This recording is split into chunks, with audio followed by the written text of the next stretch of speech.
Hey everyone, welcome back to my channel. Today's video will be a June wrap up. I will be talking about all the books I've read in June.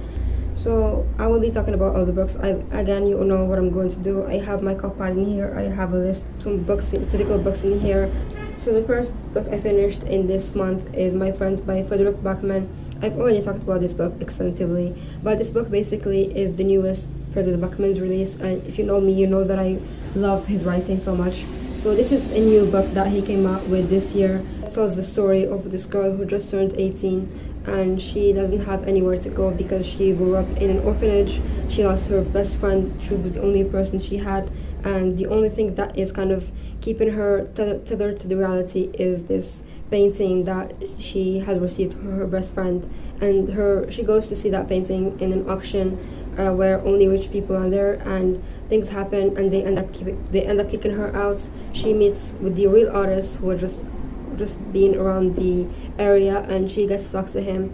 And later on she meets with his friend, really not his friends, his friend, and she has so many questions about like their friendship, about just the idea behind the painting and how they grew up, because when she was growing up she felt like the people in the painting were her friends, because she was kind of lonely and that was her escape. Like the painting is about 3 or 4 friends in a pier jumping in the water and laughing, and she wished that she could be in that place with those people. She wanted to have friendship, she wanted to be happy like they were, but obviously their life isn't all happiness. So the friend, I think his name is Said, he's in his 30s or 40s, I think, in this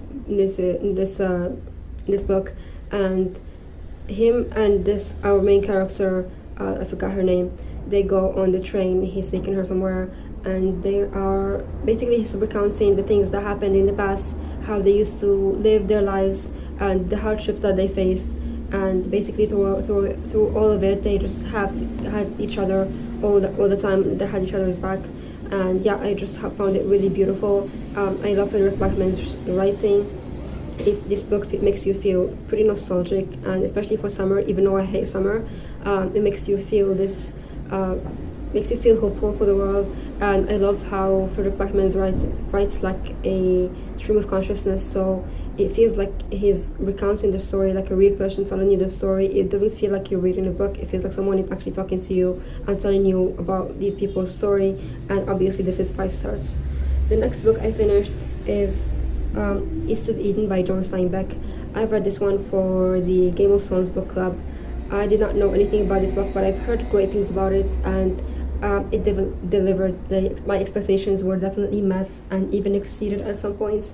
It tells you about 2 families, the Trasks and the Hamiltons, and there's obviously, as I said multiple times about this book focuses so much on duality, Charles and Adam and all that. I really don't know how to talk about this book because it's a classic. I don't know what I'm going to say about this book other than I just really loved it, and I love the writing in here. I have so many pages that I've highlighted, not pages, I mean quotes that I've highlighted, and I just really love John Steinbeck's writing.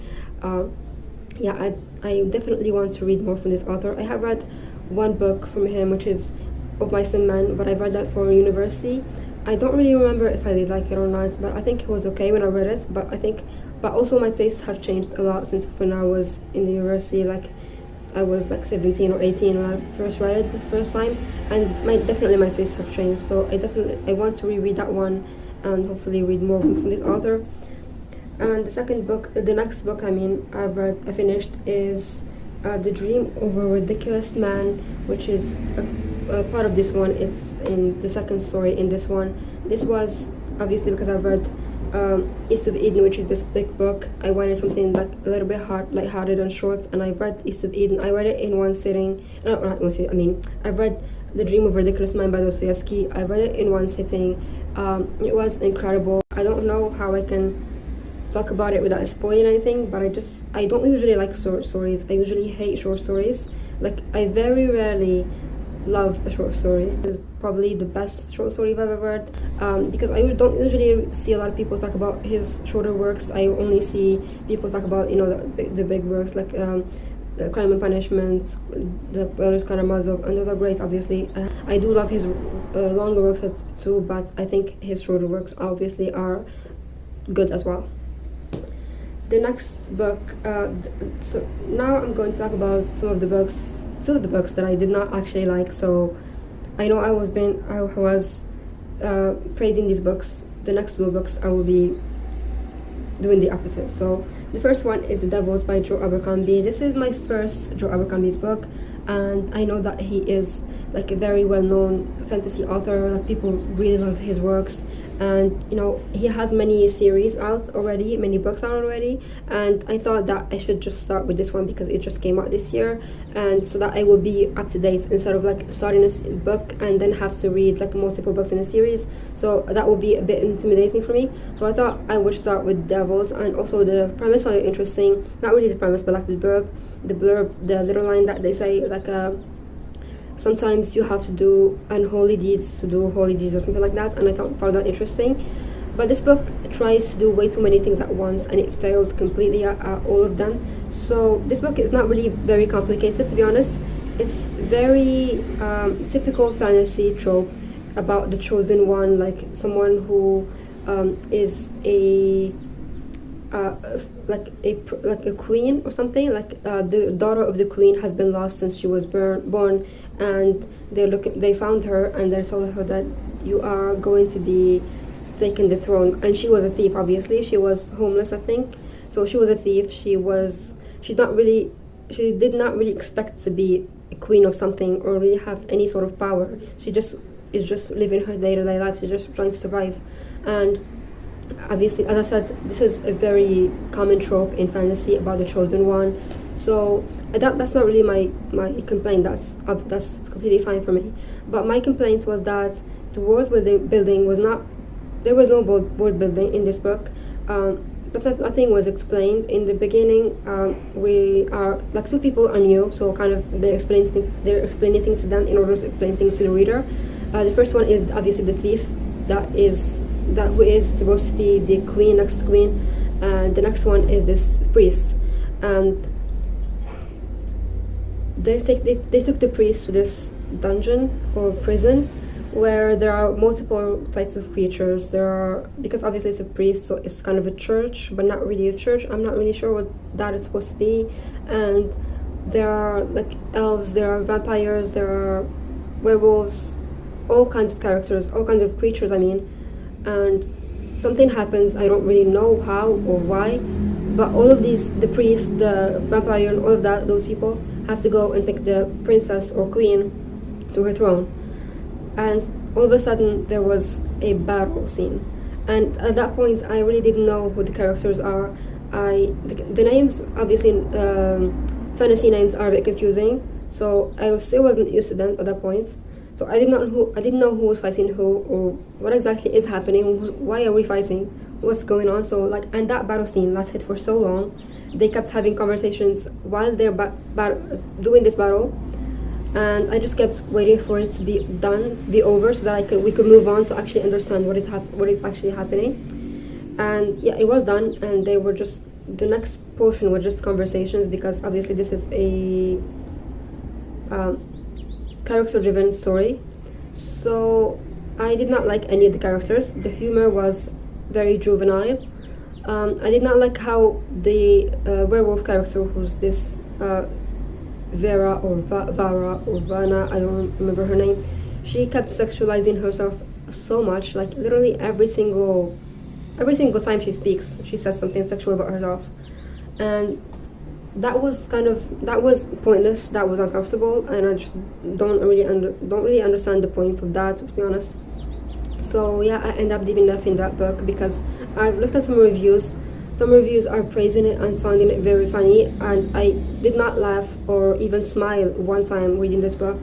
So obviously, maybe some people love it, just not, this humor is just not for me, and that's okay. So I ended up DNFing that book because I'm not going to force myself to read something that I'm not enjoying, and because I don't like the characters, I just know that I'm not going to enjoy the book, because the plot isn't really that important in this case. As I said, I will watch the movie or TV show that is coming out of this book, based on this book, I mean. and I will not give up on Joe Abercrombie. I do want to read something else by him, maybe something that is like some other works from him, because maybe this new one is just not it for me. Next book I'm going to talk badly about is next short story I'm going to talk badly about is this one, The Handsome Man with Jet Black Features. This is a short story. As you can see, it's very short, even though it has 43 pages. It's not really 43 because there's so much space between the lines and the font is pretty big. I don't know how I'm going to start talking about this. First off is this book did not have an editor, and it shows. Like, this book really needs an editor, because this is the amount of mistakes in here, the amount of typos, the amount of just punctuation that are just thrown around randomly. Like, there's no rule behind any punctuation in here. Everything is just random. For that reason alone, like, someone needed to look at this, not just an editor. Someone needed to look at this and fix those mistakes. I just could not ignore them. Like, there's a sentence in here where something is described like Romanian era instead of Roman era. I don't know, that I feel like that a simple Google search would just fix that. And I'm going to sound very mean, but like, that's just, I don't know.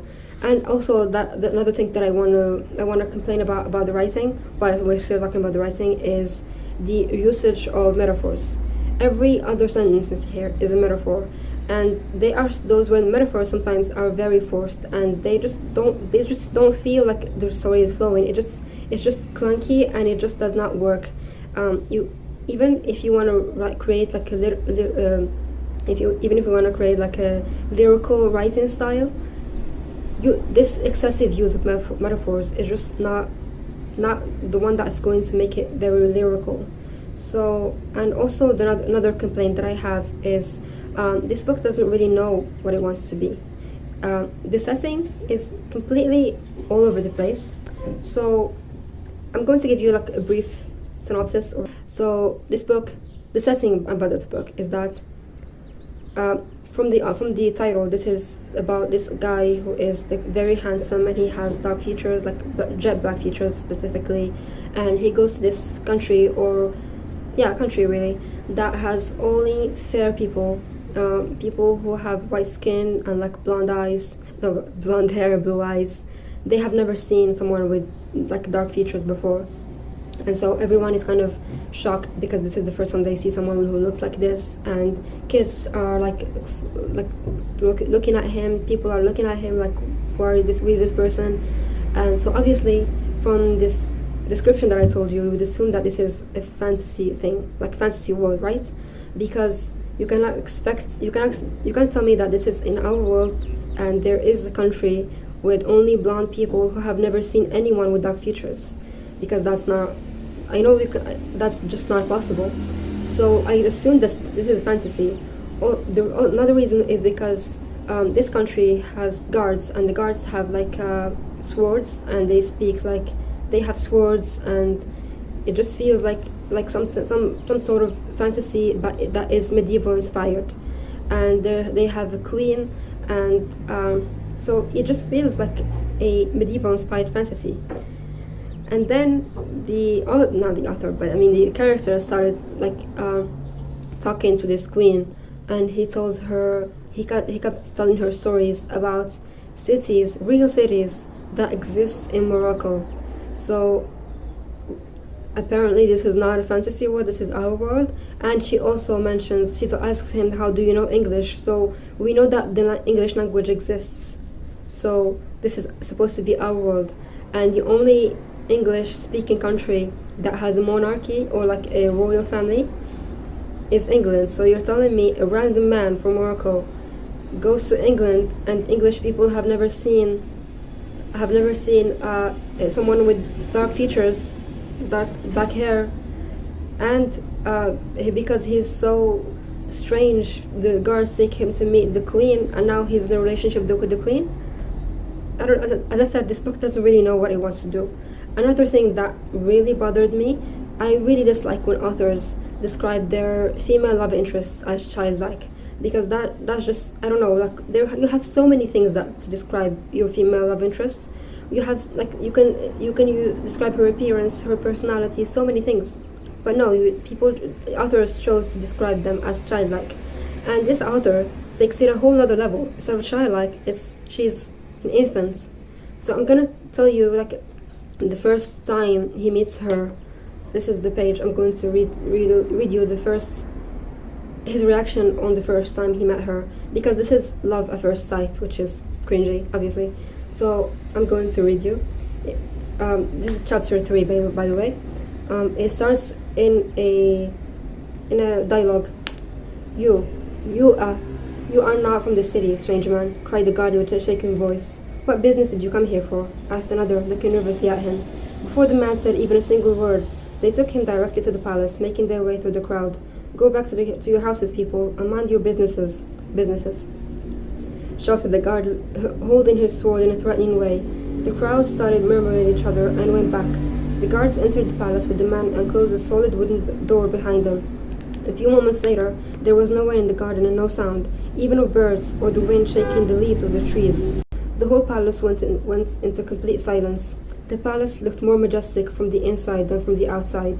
It had high ceiling painted. I'm going to read you this sentence. It had high ceiling painted with the most beautiful paintings and large portraits of the city's monarch on the walls, one after another. This whole sentence, there's no comma, no, just this. Anyway, he kept looking at them one by one as he walked with the guards behind him. One of them put his hand over his shoulder, looking at him from behind, nervously investigating his hair and beard. They reached another tall wooden door, painted in white and golden lines with a rounded golden metal in the middle. Again, this whole sentence, no punctuation. A guard gently knocked it twice, merely making any sound of knocking. Then a soft voice, like that of a little infant, but sounded royalist, said, like, this is not he didn't describe her as an infant once, but twice. I'm going to keep reading to you the first time they met, because they still haven't met, because it's honestly just one page. Come in. When the guards opened the door, a strong sunlight stream almost blinded them. They covered their eyes, using their hands with painful expressions on their faces. But the man kept his dark eyes wide open. This was so funny to me. He kept them open because he saw something he had never seen before. He started feeling unusual things within him that he didn't know or feel before. He felt like time suddenly slowed down and gave him a chance for his eyes to see closely, for his mind to realize what he was feeling, and for his heart to believe what his eyes were seeing. The next chapter. There was a young woman who looked much younger than him before because of her unparalleled beauty. Unparalleled is in uppercase. Fused with love and seen in her noble face, brought up from her pure heart not only that, but also her brilliant soul that looked like it was outside of her body more than it was inside of it, which was one of its kind and created by the most talented artist in the universe. Her skin was literally as ivory. Reflecting the sunshine brightly. Her bright eyes were blue ocean eyes that he immediately felt as though he was drowning deep inside them forever, but safely lived in, and were as clear as crystal, reflecting what they saw like a mirror. This is what I said about way too many use of metaphors. Her small lips were pink-colored with like flowers, and she had an elegant nose. She had long golden hair, lightly curled, reaching the end of her back. Her eyebrows and eyelashes matched her hair color. Irrelevant information. Which made her look like a fairy. She was wearing a golden long dress that fitted her perfectly. That was what he was seeing, and that was love at first sight that he was feeling. He thought it was the true love and beauty wandering the world looking for. He thought it was the true love and beauty wandering the world looking for. The sentence doesn't make any sense. Most importantly, he did not imagine finding it in that way at all. But what shocked him the most was how she looked at him directly over her shoulder without moving her eyes from him. She was almost as tall as himself, slightly facing with her body the window's wall, slightly facing, with her body, the window's wall of what looked like her main royal room, which allowed all that sunlight to get through. Excuse us, my lady, but we found this strange-looking man for a few moments ago in the palace public garden with people crowded around him. The guard politely explained. All right, guards, you can leave now, the woman replied coldly, keeping eye contact with the man. Yes, my lady, answered the guard, trying to take the man with them. No, I only meant you by leaving, not the man as well with you, he said. No, No, I only meant you by leaving, not the man as well with you. Again, this sentence doesn't make a sense. He stays, she commanded. But my lady, the guard nervously tried to reply. The queen does not repeat her words. I don't know. She strictly made herself clear, keeping her eyes on the man with shining eyes. The amount of times shining eyes was repeated is too much. The guards obeyed, bowed, and left the room, locking the wooden door behind them. This is just an example of like the writing in here. As I said, she was. I think there was another time where she was described as an infant-like. So I'm going to look for this the other time. Okay, there's this time when he is confessing his love for her. This is page 38, like almost the end right now. They seemed both wondered in thoughts and feelings for each other. They seemed both wondered. With the time stopping for a moment, then they seemed both wondered in thoughts and feelings for each other, with the time stopping for a moment, then he finally told her, and then like curly brackets, not curly brackets, like these. I have been looking for true love and beauty, and I think I have found it eventually. She kept looking directly at his eyes, observing one after the other, curiously, with her heart pounding like in her chest for a small bird. Let me reread you the sentence. She kept looking directly at his eyes, observing one after the other, curiously with her heart pounding like in the chest of a small bird, and asked, "Where?" I'm sorry, I don't know. I'm not trying to be mean, but this is just. Here in this city, he answered with his eyes on her. Is that so? She asked again. Yes, it's you, my beautiful queen, confessed the handsome man after gathering his bravery. Then continued, I loved you from my first sight of you. It was so sudden that I could not control it. It flowed from my heart to all my veins, circling with blood all over my body. It was like my whole self loved you, paused the man and said, Shall I be your king and you be my queen? For the record, he's not a king. She is a queen. He's just a random man. And he's asking her to be the king. He proposed to her, bowing his head to her. Her ivory cheeks suddenly turned into red roses, making her look like an innocent infant who knew nothing of the world. He looked up at her and saw her like that, with her eyes shining. Yeah, that's enough for this. So, it's not a good read, so I don't have to give it a rating. So yeah, we're done with this. So let's go back to the good books. The next book I read is Those Who Leave and Those Who Stay by Elena Ferrante. This is a 5-star, completely different from this. This is the third book in the Neapolitan series. This book is a bit more focused on the politics because this is set in the 70s of Italy, and in this time period, like the feminist movement is I'm not sure, like the second feminist wave or the third feminist wave, I'm not sure. There's a lot of conversation on fascism and on workers' rights, and I really enjoyed seeing Lila and Enzo working on the first computers. Like I enjoyed the scene how it was described as like they were the first kind of programmers, and they used to use cards and like punch cards and put them in the slots. And that was really interesting for me. That was really interesting knowledge for me. I also really enjoyed because Lila was working in this factory. I enjoyed how she was. I enjoyed just seeing the political climate during that time in Italy. But this book has made me kind of so angry towards the end because the character Elena, she was doing the most stupid things. I just needed someone to shake some sense into her. But I especially dislike Nino's character. I feel like whenever he inserts himself somewhere, he ruins someone's life. And yeah, I'm really worried to see where the fourth book is going to go. But I really love this book. It was definitely 5 out of 5 stars. And the next books that I'm currently in the middle of, the first one is Beautiful World, Where Are You by Sally Rooney. This is a reread. I've read it for the first time and I DNF'd it, but the second time I'm really enjoying it. I don't really have that much to say about it right now, other than I'm just really enjoying the conversations in here and the characters. I'm also currently listening to an audiobook which is nonfiction. It's called New Dark Age Technology and the End of the Future. This is basically talking about how humanity has kind of reached the top and now we're going downhill. So these are all the books that I've read for June. So I will see you in another video very soon. Goodbye.